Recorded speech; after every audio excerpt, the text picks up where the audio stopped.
For today's video nga pala, nandito ako sa Roblox Festival ako saan kasama ko mga iba't ibang content creators.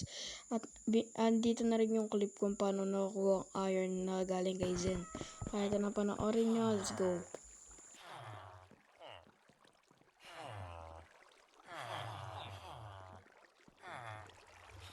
Yeah, boy.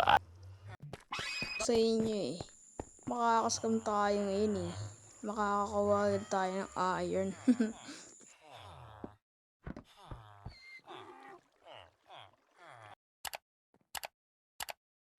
So, andito nga pala ako sa base ni Hansel. Tsaka, i-blurred ko na rin to kasi baka spoiler to. Di ko pa natatanong, okay?